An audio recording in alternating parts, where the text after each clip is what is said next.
The summer break felt less like a freedom and more like a detour when I agreed to visit my roommate, Stella's, family farm. I had only agreed because the village was remote, and I needed to ensure a decent signal for my emergency medical alert system.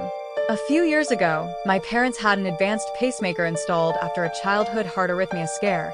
It was expensive, a small metal lifeline in my chest, and it had a built-in medical GPS to alert emergency services to my exact location if my heart rate ever spiked past a critical threshold. Stella's parents were fruit farmers, nestled somewhere remote and quiet. Their peaches, famous throughout the region for their exquisite sweetness and abundant juice, were supposed to be the highlight. The trip itself felt like a descent into isolation. After the final highway exit, we drove for 2 hours on a gravel road that seemed to shed civilization with every mile. The cell service, already weak, died completely an hour in. I nervously checked my wrist, where my external monitor confirmed the pacemaker was functioning, but the GPS signal was listed as searching. A cold knot tightened in my stomach. Stella, however, was oblivious, humming along to the radio, convinced her family's wealth was worth the trek. Chloe had been strangely withdrawn, staring out the window with an almost aggressive stillness. She'd fought this trip until the last minute, only agreeing with a sudden, unnerving capitulation the night before. Stella's family house was at the foot of the mountain, shadowed by a vast, silent peach forest. The air here was heavy, saturated with a cloying, almost sickeningly sweet scent that Stella had proudly called a strange aroma. I recognized the smell. It was decaying fruit, but magnified, laced with something metallic and damp. Lana, ever practical, complained about the humidity and immediately started eating a peach. The house itself was large and strangely silent for a working farm, surrounded by perfectly manicured dirt roads and trees laden with fruit, every peach a perfect, fuzzy sphere. The whole place felt less like a home and more like a meticulously maintained stage. The day I found it, the afternoon sun was a pale, hot glaze across the room. I had plucked the peach myself, perfectly rounded, its velvety fuzz washed away to reveal smooth, rosy skin, flawless to the millimeter. The surface was sticky with a viscous, opaque sap that Stella's mother had insisted was natural protective nectar. I took a bite, and the sudden, jarring pain as my teeth hit something hard made me spit it out instantly onto the floorboards. Lying amidst the ruined, golden flesh was a human finger. My breath hitched, catching the strange, metallic smell of the room. I rubbed my eyes, walking the sunlight with my hand to examine it closely. There was no mistaking it. A woman's finger, complete with meticulously painted purple nails and sparkling, tiny stones glued to the cuticle. My stomach lurched. I couldn't tell if the sickness was terror or the cloying air. I screamed, a strangled, panicked sound, hurling the thing and the remains of the peach to the floor. My two roommates, Chloe and Lana, turned from their own peaches, their expressions varying. Ugh, Mia, Lana sneered, already bored. Did you just scream because of a little worm? You're such a drama queen. Lana kept eating, demonstrating her own lack of concern. But Chloe's eyes widened immediately, snapping into sharp focus. No way. I checked this whole basket. There weren't any worms. She leaned in, crossing the small space between us. The distance was close enough for her to clearly see the purple fingernail on the ground, shining in the pale sunlight. Her expression instantly fractured, shifting from surprise to a focused, cold terror. Trembling, I clutched her arm. You saw it, right? It's not. It's not a worm, Chloe, it's a... Before I could finish, Chloe's cold, strong hand slapped over my mouth, silencing me instantly.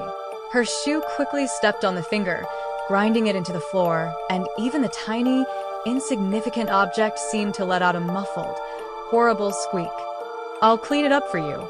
Don't be afraid, she whispered, her voice low and utterly chilling, offering a confusing wink that seemed more like a threat. I didn't understand the hidden message. Why was she hiding it from Lana? This was a crisis, a severed human finger. Chloe should have immediately called the police. But my terror, coupled with the initial confusion of the fungus toxin I'd ingested with the peach, paralyzed me. While I stood bewildered, Chloe wrapped the horrific object in tissue paper, clenching it in her palm. Lana, glancing over, said, "Even worms need to be wrapped in paper? You're too fastidious," and returned to her peach with another juicy bite. The sight of Lana calmly eating made a fresh wave of nausea hit me. Chloe pulled my hand, urging me to follow. Her skin was chillingly cold, and I could see cold sweat already seeping through the damp tissue clutched in her hand. Chloe dragged me out of the house and behind a colossal peach tree whose bark was unsettlingly smooth. She looked around wildly, then threw the rolled-up tissue on the ground and began hurriedly burying it with her shoe heel. The whole area was silent, the leaves thick and heavy, saturated with that strange, sweet smell. I could hear the rustling of the forest, but it was just the wind. Or was it? The shadows seemed to twist and deepen around us. "Are you crazy? That's a human finger. We need to report it," I hissed, my mind racing now, trying to fight past the disorientation. Is there a corpse buried under this tree? Is the tree absorbing its nutrients? Chloe cut me off, her voice sharp with irritation, still focused on the ground. A corpse just decomposes. It doesn't grow into a peach. Unless... She trailed off, her voice a tense whisper. She didn't finish the thought, but the implication hung heavy, unless it grew into something else.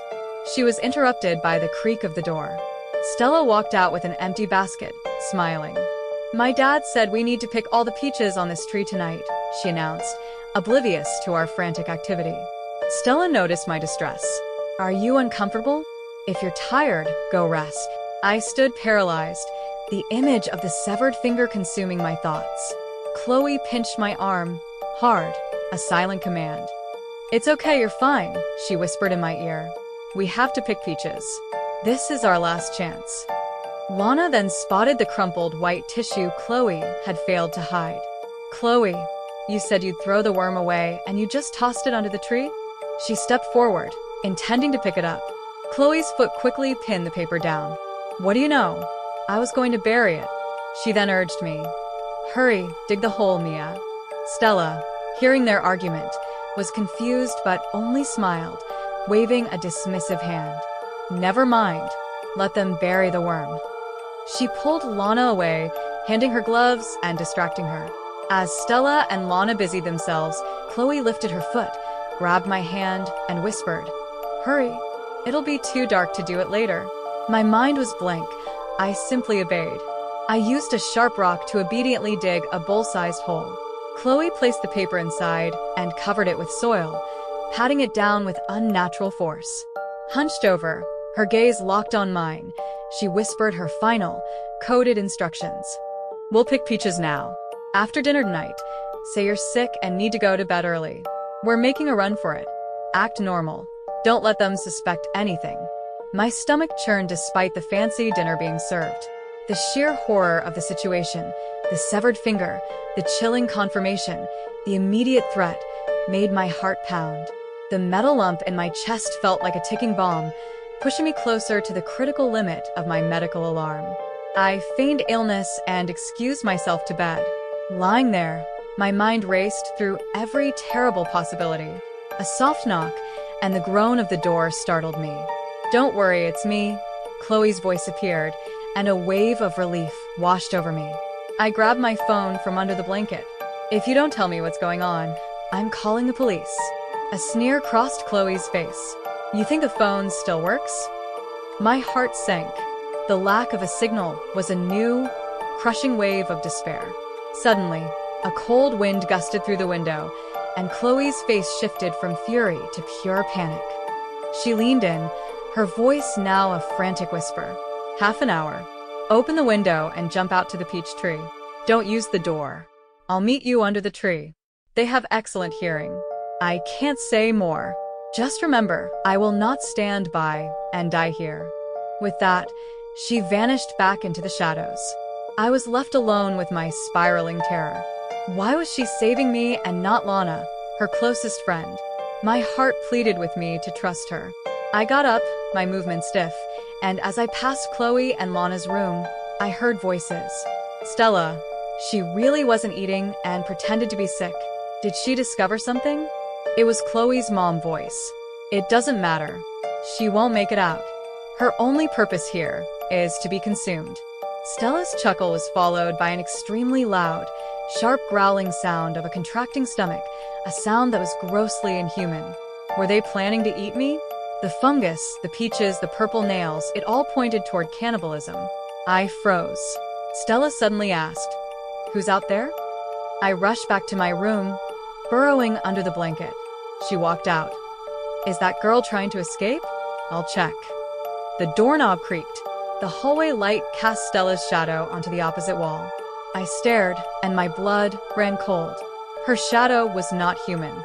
The head was large and pointed, the body rough, with 2 long arms and a thick tail that gently wagged, like a lizard or a crocodile. The hideous shape writhed and swelled as Stella took a step.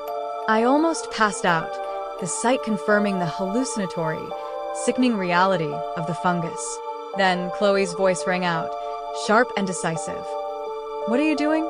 "Mia just took sleeping pills. Don't disturb her." Stella, momentarily stunned by the authoritative voice, accepted the explanation and left. I rolled off the bed and scrambled to the open window. I jumped onto the ancient peach tree. The sound of leaves rustling was covered by an opportune storm that had begun to howl outside. As I slid down, scrambling through the branches, the front gate opened. Chloe was waiting. "Don't run, it's me." Under the yellow yard light, the strange shadow of a moment ago was gone, replaced by a normal one. She dragged me towards the mountain, her grip impossibly strong and cold. When we finally stopped, I was gasping, the adrenaline making my chest hurt. "They haven't caught up yet. Let's rest," Chloe said. I demanded answers. She looked down, then slowly raised her head, squinting strangely, her eyes jet black and huge. Her smile was terrifying, unnaturally wide. "Nothing," she said, shaking her head. "Just remembering something funny." She stood up, plucked a peach, and threw it at me. "Have a bite. You'll understand." Reluctantly, I ate. The peach's sweetness and juice were intense, but then I bit down on a painful, hard object. It was a white front tooth. At the base, a small, thread-like dent, a melon seed tooth, the kind Chloe once told me she had. I looked up horrified. Chloe was grinning, her mouth unnaturally wide, revealing a black gap where the front tooth was missing. Her laughter was loud and raucous. Then, pieces of flesh began to peel from her face like rotten plaster. A skinny hand with shimmering purple nails reached for me. "Give me back my teeth," she rasped.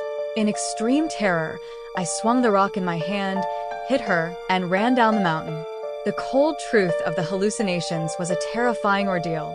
I ran until I found a large, 4-story house with an open gate. The village chief's residence.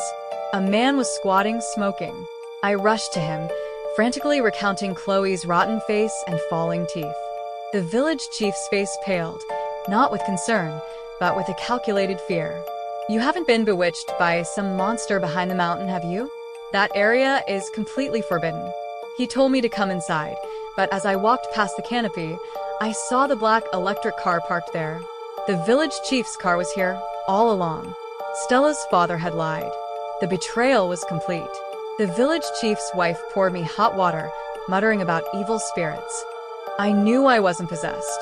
The finger, the monster's shadow, the purple nails, they were all a terrifying cocktail of toxin and reality. I frantically lied about a serious heart condition, begging them to take me to a hospital, mentioning the pacemaker. The village chief reluctantly agreed, heading out to start the car. I went to the bathroom. A light knock came from the window. Chloe's face, now strangely intact, was pressed against the glass, eyes wide with panic. She frantically scribbled on the glass, the shape of a car, then a bold X. I froze. I hadn't heard the engine start. The village chief had been gone for 10 minutes. Chloe then drew a cup, crossed it out, and wrote another word next to it. Sleep. The village chief's wife urged me to come out for fresh ginger tea. I returned to the living room.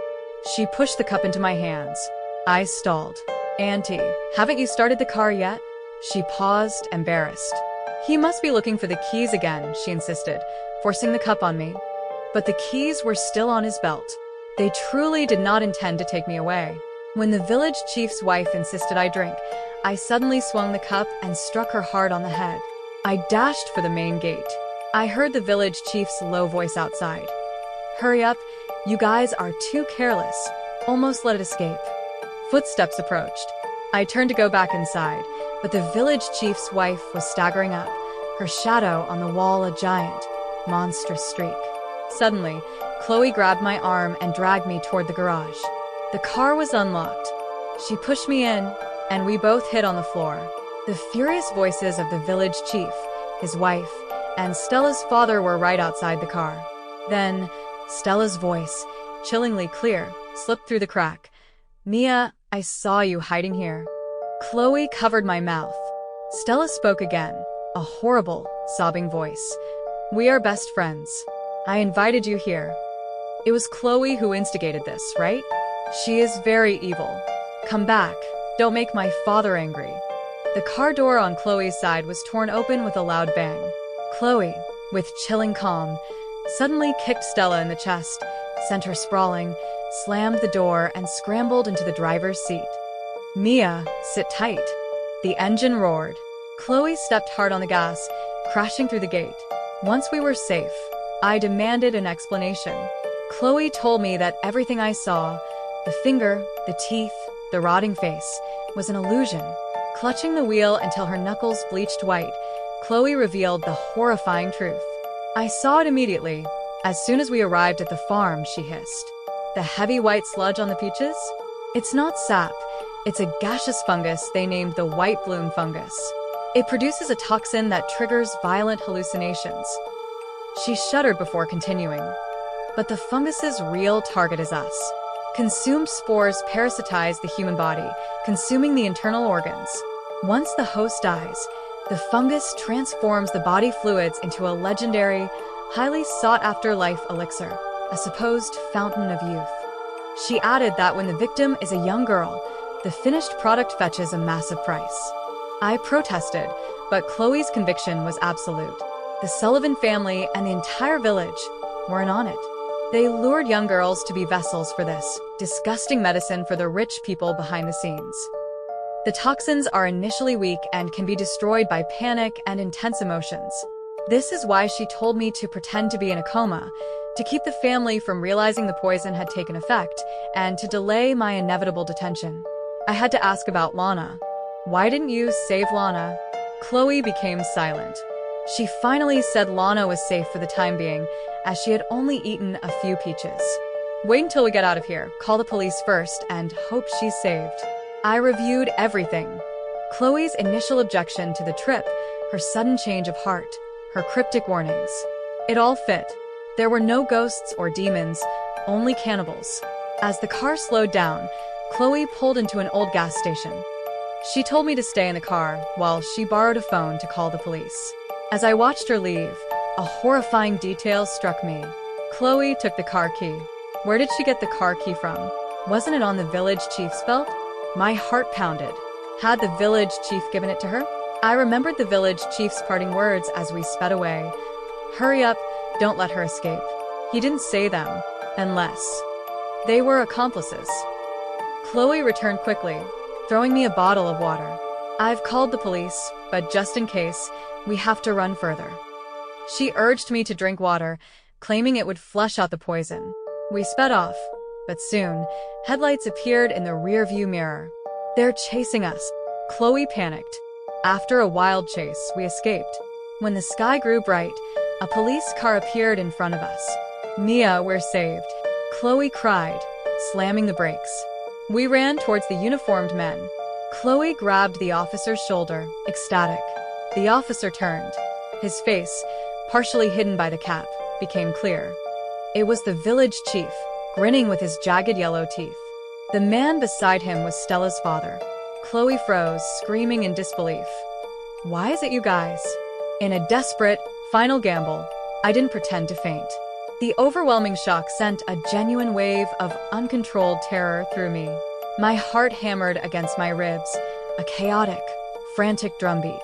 I knew, with absolute certainty, that my heart rate had spiked past its critical threshold. The metallic beacon in my chest was finally sending its desperate, silent signal. Chloe caught me as my knees buckled, but she wasn't soothing. She was shaking me, her voice ragged. "Mia, are you okay? Wake up." The village chief spoke to Chloe with a sickening deference. "General Kane, this girl is scared out of her wits." Chloe, tossing me to the ground like trash, shouted, "Shut up. I've told you so many times, be careful. Next time, I'll sew your mouth shut." The village chief cowered. "Yes, I'm sorry, General Kane." As they carried me into a shed, I overheard their whispers. The looting of grades was related to how many times I was scared. 8 grades, Chloe counted, a note of triumph in her voice. The fear, followed by the sudden relief of escape, was the catalyst that fed the fungus. My escape, engineered by Chloe, was simply a sophisticated torture ritual to cultivate the fungus in my body. I was dragged into a shed. My neck was chained to a wooden rack, my hands hung high. Chloe sat opposite, swirling a glass of red wine, her face smug. This time, the script was quite well written, she mused. The village chief nodded. "Of course, General Kane is a diamond customer. Our company must satisfy you." Chloe rubbed her cheeks. "I'm 56 years old this year." She laughed, saying the moral system was a tool for the common people, but the elite had different rules. She picked up a scalpel, tracing the tip over my chest. "Your heart," she sneered. "Our client pays extra for a young, vibrant heart." She pressed the tip against my sternum. "Hey, what is this, a large mole?" Before anyone could react, the distant, unmistakable thrum of a helicopter beat through the air, growing rapidly louder. Suddenly, figures rushed in. "General Kane, run quickly. The police are here." A silent medical alarm must have been triggered. Chloe rushed to the window, her face contorted in disbelief. "Impossible. How did they discover this place?" She screamed, her eyes wide with fury. She spun back, tackling me to the ground. Did you install a GPS?" The fake policeman pulled her away. "It's a medical alert, General. A rich girl's toy, tied to her pacemaker. They got the signal the minute her heart rate spiked." Chloe's eyes widened, the realization of her failure driving her to blind rage. She lunged, and the blade pierced my shoulder instead of my heart in a flash. Darkness swallowed everything as I passed out from blood loss, but the last sound I heard was the roar of the helicopter and the sounds of a raid. I woke up to the smell of a hospital, my back pressed against the white sheet, my parents sobbing beside me. Luckily, the blade missed your heart entirely, otherwise even the gods wouldn't be able to save you. My mother cried. My heart. Years ago, my parents had installed an expensive, advanced pacemaker. That device had a built-in GPS, which was how the police found me so quickly. The intense, spiking fear I experienced when Chloe was exposed was the final, critical surge that triggered the satellite alarm.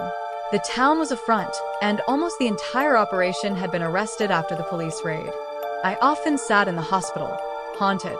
If my parents hadn't had the money for that pacemaker, if their social status hadn't prompted a fast police response, would I have been saved? Would I have been like the thousands of other ordinary people, consumed by the cruel desires of the elite? I was only saved because of a privileged circumstance, a metallic beacon in my chest.